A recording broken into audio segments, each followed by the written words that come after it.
ॐ यो भूतं च भव्यं च सर्वं यश्चाधितिष्ठति स्वर्यस्य च केवलं तस्मै ज्येष्ठाय ब्रह्मणे नमः। तस्मै ज्येष्ठाय ब्रह्मणे नमः।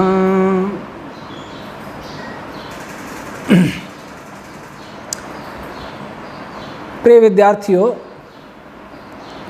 पिछली बार हमने आपके लिए 11वीं कक्षा से लेकर के MSc छात्रों के लिए कुछ प्रश्न उपस्थित किए थे और ये कहा था कि इनको अपने अध्यापक महाविद्यालय में, प्राध्यापक महाविद्यालय और विश्वविद्यालयों में या विश्व के बड़े बड़े वैज्ञानिक जिनसे भी आप किसी भी प्रकार से संपर्क कर सकते हैं, पूछें कि चार्ज क्या होता है, फोर्स क्या होता है। ये हमारे प्रश्न थे। मैं समझता हूँ उन प्रश्नों के उत्तर वर्तमान फिजिक्स में है ही नहीं। जो आजकल नए नए चैनल बनाकर वेद के विरुद्ध वीडियो बना रहे हैं, मेरे विरुद्ध भी बना रहे हैं, महर्षि दयानंद जी पर प्रहार कर रहे हैं और विज्ञान का नाम ले रहे हैं, उन चैनलों का नाम नहीं बताऊंगा। विद्यार्थियों, उन चैनलों को चुनौती दे करके पूछें कि आप जो वेद का खंडन कर रहे हो, मजाक बना रहे हो, गालियां दे रहे हो, साइंस की बात कर रहे हो, आप कितनी साइंस जानते हो तो इन प्रश्नों के उत्तर दो। क्योंकि जो बड़े वैज्ञानिक होते हैं वो बोलते नहीं हैं। प्रश्नों के उत्तर नहीं आएंगे तो कह देंगे हम नहीं जानते या फिर मौन हो जाएंगे। लेकिन थोते चने ज़्यादा बचते हैं।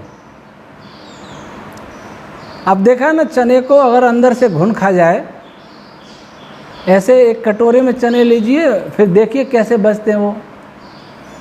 तो जिनके पास कुछ नहीं होता वो दूसरों को गाली देने में बहुत आगे रहते हैं।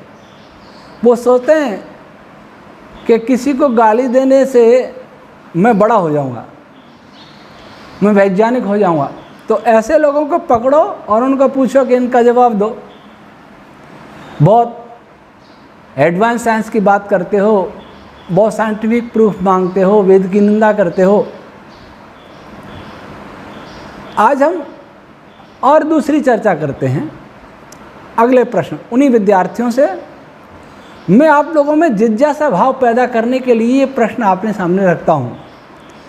ऐसा नहीं कि मैं आपसे प्रश्न पूछ रहा हूँ, मैं आपके अंदर एक ऐसा भाव पैदा कर रहा हूँ कि आप अपनी पुस्तकें पढ़ करके मन में जिज्ञासा जगाएं। प्रकृति का हर पदार्थ हमारे अंदर जिज्ञासा पैदा करे। वनस्पतियों को देख करके, रात में तारों को देख करके, सूर्य को देख करके, अपने शरीर को देख करके हमारे अंदर जिज्ञासा जगें। प्रकृति में होने वाली छोटी और बड़ी घटनाओं को देख करके, जब न्यूटन गिरते सेब को देख करके जिज्ञासा पैदा कर सकता है, उसके बाद महान वैज्ञानिक बन सकता है, तो आप क्यों नहीं? इसलिए प्रकृति में, सृष्टि में घट रही हर घटनाओं के पीछे झांकने का प्रयास करिए। ये प्रश्न खड़े करने का उद्देश्य मेरा यही है। और मैं ये भी देखना चाहता हूं कि जो वैज्ञानिकता की बात करते हैं वो कितने पानी में हैं, वो इन प्रश्नों का उत्तर कैसे देते हैं। वैसे मैं जानता हूं कि उनके पास कुछ नहीं है। तो आज एक दूसरी चर्चा ये है 4 से हम आगे निकलते हैं। अपन जो भी इस ब्रह्मांड में देखते हैं उसका एक बहुत बड़ा भाग है, या कहीं सबसे बड़ा भाग जो दिखाई देता हमें, दिखाई नहीं देता है वास्तव में वो, पर जिसको हम जानते हैं मानते हैं, वो है आकाश, स्पेस। इससे व्यापक और कुछ भी हमें जड़ जगत में कुछ भी नहीं है। चेतन में ईश्वर है, और इससे जो व्यापक है जड़ जगत में, वो वर्तमान फिजिक्स का विषय नहीं है, वो वैदिक फिजिक्स का विषय है। प्रकृति है, मन है, प्राण है, वो आकाश से भी सूक्ष्म है, उनकी वो फिजिक्स का विषय नहीं है। इसलिए वर्तमान फिजिक्स में जो पदार्थ सबसे अधिक व्यापक है उसका नाम है आकाश, स्पेस। आपने स्पेस टाइम 6ठी 7वीं तो नहीं, शायद 9वीं से लेकर के और PhD और शीर्ष लेवल तक स्पेस टाइम पढ़ते पढ़ते पढ़ते पढ़ते जीवन निकल जाता है। स्पेस टाइम के बिना फिजिक्स पूरी नहीं होती, स्पेस टाइम के बिना शुरू ही नहीं होती। कोई कैलकुलेशन नहीं जिसमें टाइम नहीं, फिजिक्स में लगभग। तो टाइम की तो आज बात नहीं कर रहा हूं, मैं बात कर रहा हूं कि जिसकी चर्चा फिजिक्स में हर जगह है, वह स्पेस क्या पदार्थ है। स्पेस कोई पदार्थ है क्या? स्पेस के बारे में आपने सुना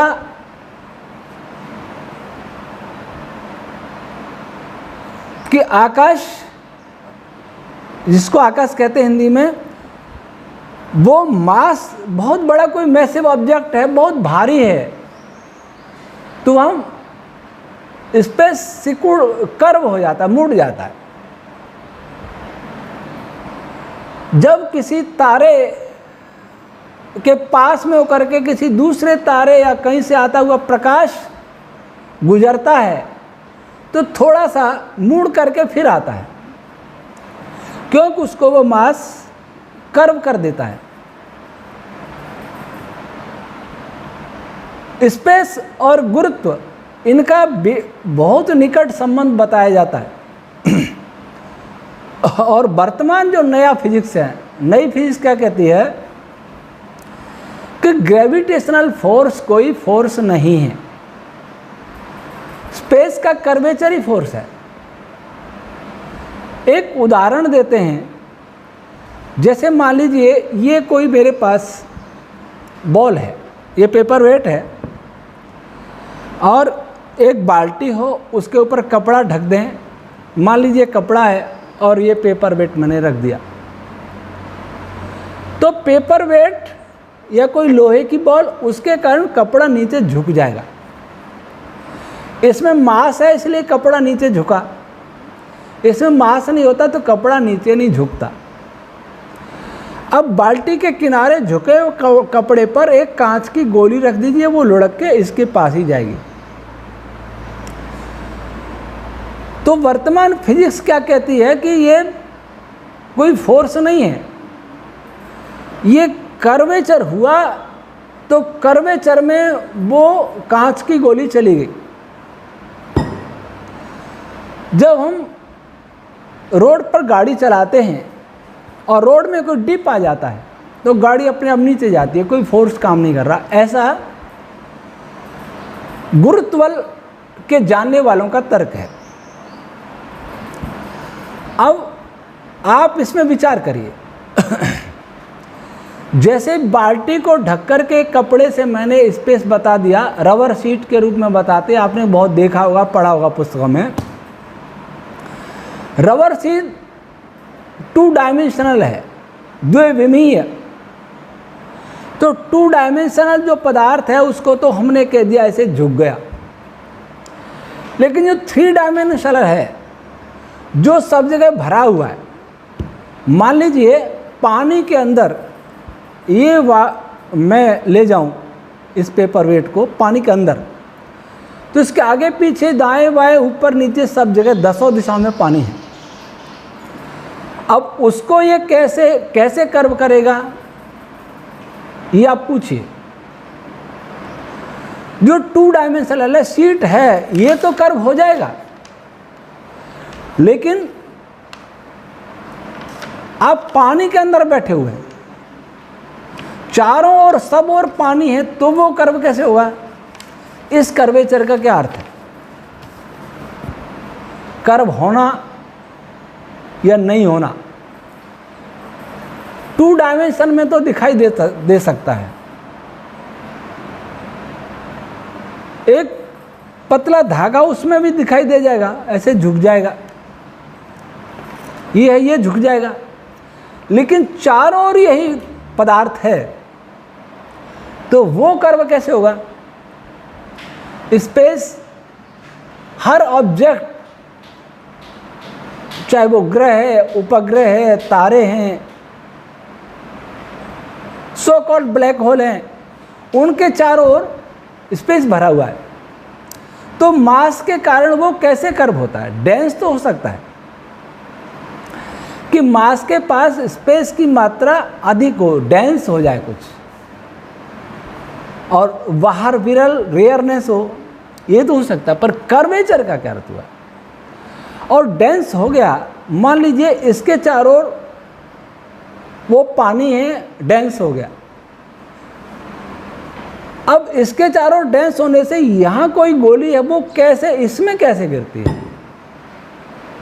दूसरी बात, पहला प्रश्न तो ये, वो कैसे गिरी, उसका रास्ता कैसे बना? ये डांस करेगा, वो गोली भी डांस करेगी, बीच में रेयरनेस होगी, उसका रास्ता यहाँ तक कैसे बन रहा है, ये कोई समझाए, आप पूछिए। दूसरी बात, ये कागज मॉलिक्यूल से बना है, और मॉलिक्यूल से बनी हुई ये शीट टाइप हो गया, तो ये ऐसे कर्व हो गया, ऐसे हो जाएगा, ऐसे हो जाएगा। अब स्पेस कौन सी शीट है? शीट किसी से बनी होती है, उसके अवयव्स होते हैं, उसके टुकड़े हो सकते हैं, उसके पार्ट्स हो सकते हैं। स्पेस के पार्ट्स होते हैं क्या? स्पेस के अवयव होते हैं क्या? स्पेस कभी किससे मिलकर बनाया क्या? और बनाए तो किससे मिलके? क्योंकि स्पेस के मॉलिक्यूल तो होते नहीं, स्पेस के एटम्स होते नहीं, स्पेस के कोई पार्टिकल होते नहीं, स्पेस किसी वेव से बना नहीं। तो इस जो स्पेस की शीट आपको दर्शाई जाती है, शीट बता करके मैं समझता हूँ आपको बहकाने का प्रयास किया जाता है कि शीट झुक गई। तो उनसे पूछिए, शीट किसी से तो मिलके बनी होगी, वो किससे मिलके बना स्पेस की शीट? वैसे शीट नहीं है, वो 3 डायमेंशनल है। इसके चारों ओर पानी है, वो 3 डायमेंशनल है, तो पानी के भी मॉलिक्यूल्स हैं, और वो कहीं डेंस होंगे, कहीं रेयर होंगे, ये हो जाएगा। लेकिन पानी के अंदर अगर अणु नहीं होते तो कैसे सघन होता, कैसे विरल होता? आप प्रकाश में पढ़ते हैं, प्रकाश सघन से विरल में जाए या विरल से सघन में जाए तो उसका मार्ग बदल जाता है। सघन विरल कौन हो सकता है? जिसकी कोई संरचना हो, जिसका कोई स्ट्रक्चर हो, किसी से मिलके बना हो, उसके अवयव्स हों, पार्ट्स हों, वो सघन भी हो सकता है, विरल भी हो सकता है। हवा है, हवा के मॉलिक्यूल्स हैं, टायर में भरो, गाड़ी में पंप मारो, और पंप मारोगे तो पहले जैसे जैसे सघन होता जाएगा, टायर ठोस होता जाएगा। ऐसा क्यों होता है? मॉलिक्यूल से बना है, और मॉलिक्यूल, 2 मॉलिक्यूल्स के बीच में बहुत सारा गैप होता है, खाली जगह होती है। अगर मॉलिक्यूल से मॉलिक्यूल एकदम सटा हुआ हो तो क्या एयर, हवा डेंस होगी? नहीं होगी, न फैलेगी न सिकुड़ेगी। न सघन होगी न विरल होगी। अब स्पेस कर्व होगा तो सीट जैसा होगा, लेकिन सीट जैसा उसको मान नहीं सकते क्योंकि 3 डायमेंशनल है। और सघन होगा, विरल होगा तो उसके क्या कोई पार्टिकल है, और क्या उन पार्टिकल्स के बीच में बहुत सारी दूरी है, जो दूरी कम हो जाती है सघन होने पर और विरल हो जाए दूरी बढ़ जाती है। ये पूछिए कि स्पेस किससे मिलके बना है।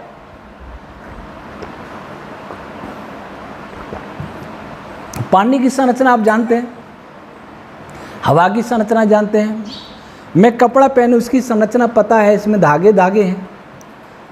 स्पेस किन धागों से बना है? दूसरी बात, दूसरा प्रश्न। अब तीसरा प्रश्न नोट करते जाना। जो लोग कहते हैं कि ग्रेविटेशनल फोर्स कोई फोर्स नहीं है, वो स्पेस के कर्वेचर के कारण ही कोई वस्तु गिरती है या एक दूसरे को अट्रैक्ट करते हैं, उनसे पूछिए कि जैसे मैंने ये रखा इस सीट पर, ये झुक गई, इसमें ये झुकी कैसे? ऐसे ही रखा तो क्या इसने कोई फोर्स बल लगाया? क्यों झुकी है? मास कैसे झुका देता है? इसका अर्थ यह है कि मास कोई बल लगा रहा है, मैंने इसको बल से कर्व कर दिया। मेरे हाथ में बल नहीं होता तो कर्व नहीं हो सकता, मैं ऐसे पकड़े बैठा रहता, लेकिन ऐसे नहीं कर सकता था। तो पहले मास ने बल लगाया, उसके बाद स्पेस कर्व हुआ, या स्पेस कर्व हुआ, उसके बाद किसी पदार्थ में गति पैदा हुई, जो अर्थात वो बल अनुभव करने लगी। इनमें कौन पहले है? अगर मास से बल पैदा हुआ तो वो बल वास्तव में बल है, जिसको गुरुत्व बल कहते हैं। स्पेस को उसने कर्व किया, बल ने, तो ग्रेविटेशनल फोर्स है, वो स्पेस के कर्वेचर पर आधारित नहीं है, निर्भर नहीं है। वो स्पेस को कर्व कर सकता है, किसी दूसरे पदार्थ को भी कर्व कर सकता है। कागज को कर्व कर दिया, इसको कर्व कर दिया, स्टील को कर्व कर देगा। ग्रेविटेशन कोई फोर्स, तो फोर्स पहले है या कर्वेचर पहले है? पहला तो हम पूछ चुके, कर्वेचर किस में? स्पेस में। तो स्पेस कर्वेचर कैसे हुआ? स्पेस का स्ट्रक्चर क्या है, क्यों कर्व होता है? और दूसरी बात, अगर ये कहें कि कर्वेचर पहले हो गया, फोर्स बाद में लगा, तो कर्वेचर हुआ क्यों? मास के आने के बाद मास का, इसके मास का, ये कोई तारा मान लीजिए, इसके मास का इस स्पेस से क्या इंटरेक्शन है? क्यों ये कर्व हो रहा है? क्यों ये सघन हो रहा है? क्यों ये डिस्टॉर्ट हो रहा है? ये कभी आप सोचेंगे? ये सोचिए, पूछिए। अच्छा, एक बात बताइए, एक इसमें पॉजिटिव चार्ज है और एक इसमें नेगेटिव चार्ज है, दोनों ऐसे आएंगे, मतलब चार्ज दूसरे चार्ज को अट्रैक्ट करता है या रिपल्स करता है? इंटरैक्ट करता है, ये कहेंगे। अन्योन्य क्रिया होती है दो चार्ज में, चाहे वो समान चार्ज हो चाहे असमान हो। असमान होगा तो आकर्षण हो जाएगा और समान होगा तो प्रतिकर्षण हो जाएगा, लेकिन अन्योन्य क्रिया अवश्य होगी चार्ज में। अच्छा, एक चार्ज वाला है और दूसरा बिना चार्ज का, इनमें कोई होगी क्या क्रिया? नहीं होगी। इसका अर्थ हुआ कि चार्ज वाली वस्तु को ही इंटरैक्ट करती है। वैसे ही मास वाली वस्तु, द्रव्यमान वाली वस्तु दूसरी द्रव्यमान वाली वस्तु को इंटरैक्ट करती है। एक में मास है दूसरे में मास नहीं, तो उनमें इंटरेक्शन होगा नहीं, ये आप सब जानते हैं। अब इसी शैली पर आइए, इसमें मास है, स्पेस में मास है। फिजिक्स कहता है कि फोटोन में भी रेस्ट मास नहीं है, तो स्पेस में तो मास का प्रश्न ही नहीं है फिजिक्स की दृष्टि से। अब पहले तो स्पेस क्या पदार्थ है ये भी कोई नहीं जानता। मास वाली वस्तुएं तो जानते हैं कि पार्टिकल से बनी है, लेकिन बिना मास वाली फोटोन को भी नहीं जानता। स्पेस तो और सूक्ष्म चीज़ है। तो इसमें मास है, तारे में मास है, वो बिना मास वाले स्पेस को क्यों इंटरेक्ट करता है। तब प्रश्न उठता है कि क्या स्पेस में मास है। अगर मास नहीं होता, मान लीजिए इसमें मास नहीं होता, तो मैं ऐसे मोड़ सकता था क्या इसको? कोई फोटोन को पकड़ के मोड़ेगा क्या? इसमें मास नहीं होता तो ये ऐसे नहीं मोड़ सकता था। मेरे हाथ तो खैर नहीं मोड़ सकते, पर कोई चीज़ हो, छोटी हो, मास नहीं है तो नहीं मुड़ेगा। तब क्या स्पेस में भी मास होता है? अगर मास नहीं होता है तो फिर स्पेस के साथ मास के इंटरेक्शन का क्या मैकेनिज्म है? और स्पेस में मास है तो भी इंटरेक्शन का क्या मैकेनिज्म है?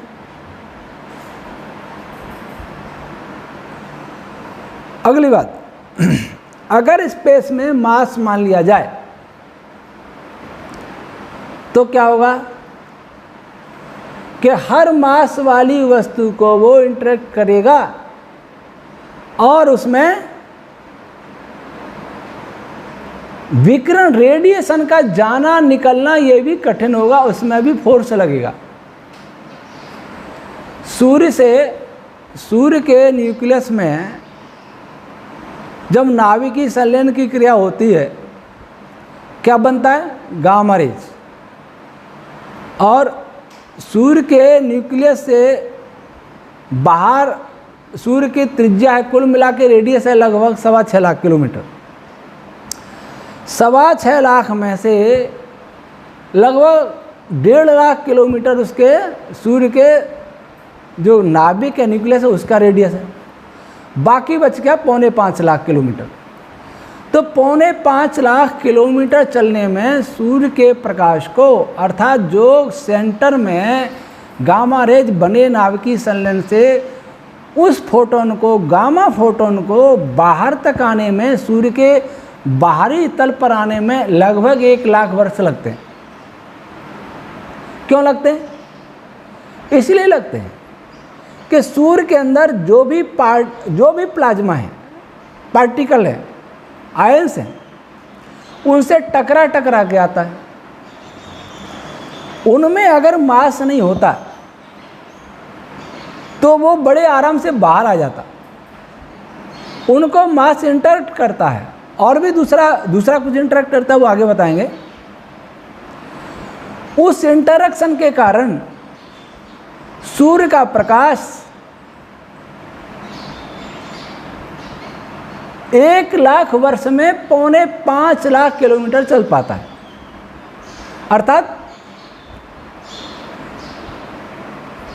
1 वर्ष में 4.25 लाख किलोमीटर।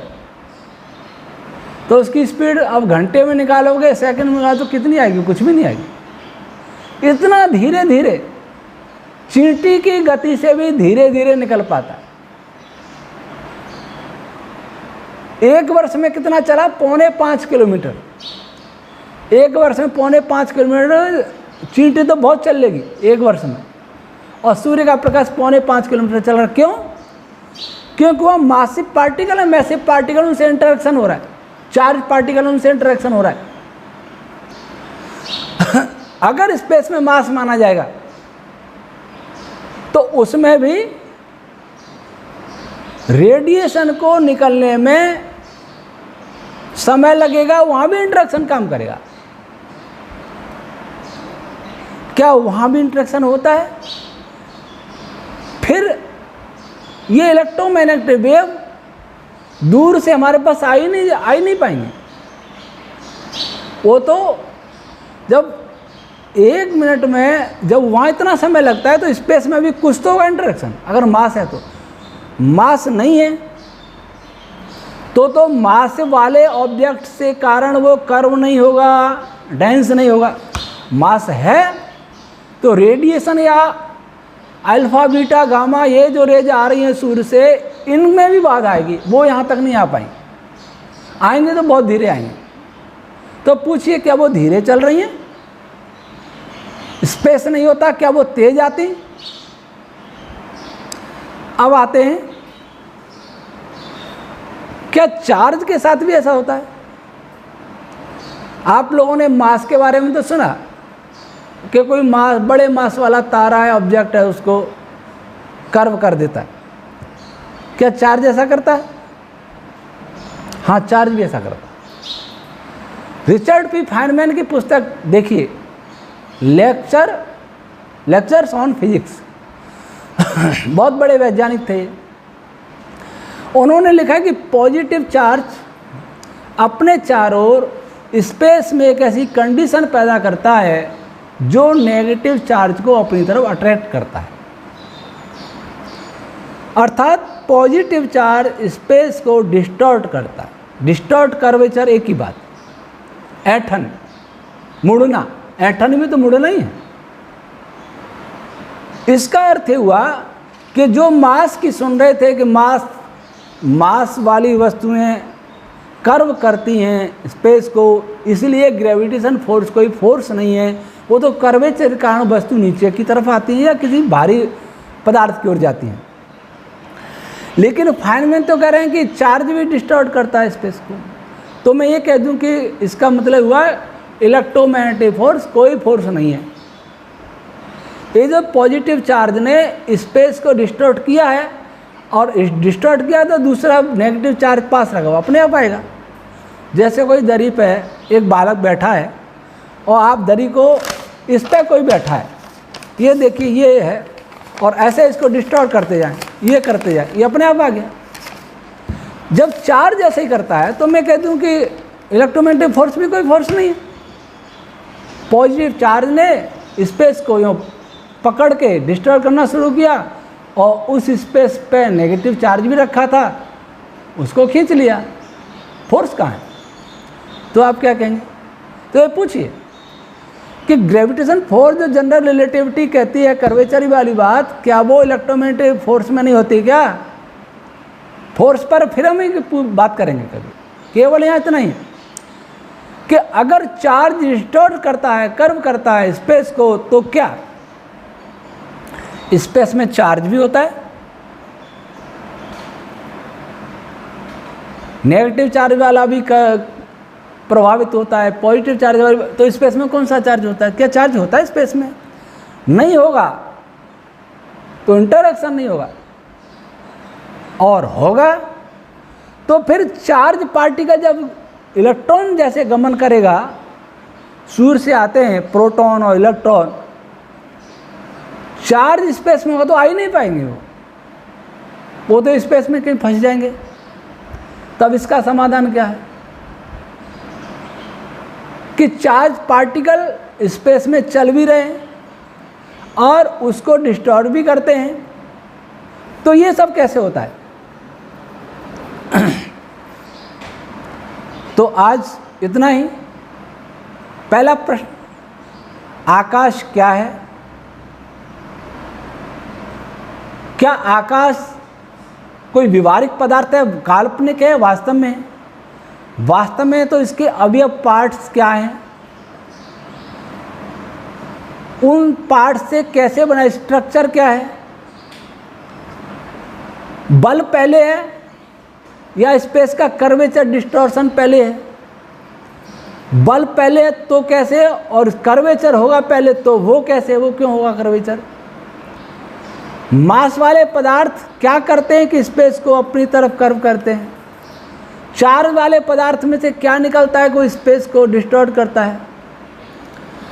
और स्पेस में मास है तो मासिक पदार्थों को प्रभावित करेगा, उसमें से गमन नहीं कर पाएंगे आराम से, घर्षण फ्रिक्शन फोर्स पैदा हो जाएगा। अगर मास नहीं है स्पेस में तो फिर वो मास के कारण कर्व क्यों होगा, उनमें आपस में इंटरेक्शन क्यों होगा। अगर स्पेस में चार्ज नहीं है तो चार्ज पार्टिकल से वो डिस्टॉर्ट कैसे होगा, उसके साथ इंटरेक्शन कैसे करेगा, जैसा फाइनमैन कहते हैं। और चार्ज है तो चार्ज पार्टिकल उसमें गमन कैसे करेंगे, पॉजिटिव वाला भी फंसेगा, नेगेटिव चार्ज वाला भी फंसेगा। पहले तो चार्ज है तो कौन सा चार्ज है। इसलिए मैं स्पष्ट कह रहा हूं कि वर्तमान में दुनिया में किसी को भी ये जानकारी नहीं है कि स्पेस वास्तव में क्या है, न ये जानकारी है कि चार्ज वास्तव में क्या है, न ये जानकारी है कि मास वास्तव में क्या है, और इन तीनों का आपस में संबंध क्या है। इन प्रश्नों को भी आप पहले की भांति अपने जिनको आप समझते हैं वैज्ञानिक, उनको पूछिए, बड़े बड़ों को पूछिए, नेट पर सब कुछ खोजिए और उनको पूछिए। जो वेद को या हमको गाली देने में ही अपने को बड़ा मान रहे, उनको पूछिए कि बताइए आप कितना जानते हैं। कुछ लोग ऐसे होते हैं कि नहीं तो जानते हैं और नहीं मानते हैं, इसको कभी बाद में बताएंगे। तो आज इतना ही। बहुत ऐसा प्रश्न है जो जीवन से जुड़ा हुआ है। आकाश से हम परिचित हैं, लेकिन फिर भी आकाश से सब अपरिचित हैं। आकाश में रहते हैं, जमीन पर रहते हैं, फिर भी आकाश में बैठे हैं, आकाश की चर्चा करते हैं, लेकिन आकाश को जानते नहीं। शरीर मांस से बना है, लेकिन मांस को जानते नहीं। शरीर चार्ज से बना है, लेकिन चार्ज को हम जानते नहीं। और ये बता दूं, इन सब प्रश्नों के उत्तर हमारी वैदिक फिजिक्स में है, जो इन सब का बहुत सुंदर समाधान कर सकते हैं। और हम जनरल रिलेटिविटी बहुत प्रसिद्ध है अल्बर्ट आइंस्टीन की, उसका हम विरोध नहीं करते, उसको अच्छी प्रकार से उसकी हम व्याख्या कर सकते हैं, जो बड़े बड़े फिजिसिस्ट नहीं कर सकते। न नासा वाले कर पाएंगे, न कोई सर्न वाले कर पाएंगे, न दूसरे कोई कर पाएंगे। उस रिलेटिविटी को जो वैज्ञानिक, यही तो प्रश्न हमने पूछे थे जब नोबेल पुरस्कार मिला था 2017 में फिजिक्स का। तो हमने शायद 3 अक्टूबर 2017 को हमने 9 प्रश्न भेजे थे नोबेल फाउंडेशन के चेयरमैन को, और हमने लिखा था कि ऑब्जर्वेशन फिजिक्स आपके ठीक हैं, आपके मतलब जिन्होंने लाइगो ने जो परीक्षण किया था, ऑब्जर्वेशन किया था, लेकिन उसका जो निष्कर्ष है उस पर हमें 9 प्रश्न हैं। तीनों नोबेल पुरस्कार विजेताओं जिनको देने की घोषणा की थी, उनको भी हमने वो पत्र की कॉपी भेजी, नासा को भेजी, सर्न को भेजी, दुनिया के 27 देशों के टॉप 40 यूनिवर्सिटीज़ के फिजिक्स डिपार्टमेंट को भेजी। नोबेल पुरस्कार विजेता किप थॉर्न साहब, उनका मैं धन्यवाद करूंगा, उन्होंने सरलता से स्वीकार किया कि मैं आपके प्रश्नों से अभिभूत हूँ, लेकिन दुर्भाग्य से 2018 तक मैं इनमें से किसी प्रश्न का उत्तर देने में समर्थ नहीं हूँ। ये होता है बड़प्पन। जो मुझ पर नहीं आता है मैं उसे सरलता से स्वीकार कर लूँ, लेकिन थोथे चैनल स्वीकार नहीं करते। जो चैनल बनाने वाले, चैनल पर बोलने वाले स्वीकार नहीं करेंगे। ये स्वीकार कर लें तो बहुत बड़ा काम। इसलिए मैं इन गुमराह युवकों को कह रहा हूँ, क्या पाइए, अगर आपके अंदर वैज्ञानिक सोच है तो हमारे साथ आने से आपकी सोच परिष्कृत होगी, निखरेगी, बढ़ेगी और आप अच्छे वैज्ञानिक बन सकेंगे। 2018 तक इन्होंने बात की थी, 18 बीत गए, 19 की जनवरी में फिर हमने भेज दिया एक ईमेल कि अब तो दे दीजिए। और हमने ये भी कह दिया कि यदि फिजिक्स के पास इनके उत्तर नहीं है तो हम वैदिक फिजिक्स के आधार पर इनके उत्तर देने के लिए तैयार हैं, अगर आप चाहें तो। फिर उन्होंने कोई उत्तर दिया नहीं, और कोई उत्तर नहीं देगा तो हम भी यूँ क्यों बताएंगे कि इनका ये उत्तर ये है। इसलिए अब इन प्रश्नों को लेकर के विद्यार्थियों आप सक्रिय हो जाइए, किताबें पढ़िए, कुछ भी करिए, इनको खोजिए और नोट करके रखना। फिर कभी अवसर आएगा उचित मंच पर हम इनके उत्तर देंगे। इसके बाद आप सबको गुरु पूर्णिमा पर्व की आप सभी हमारे वैदिक फिजिक्स परिवार, वैदिक स्वास्थ्य न्यास परिवार को हार्दिक मंगल कामनाएं। ओम शम।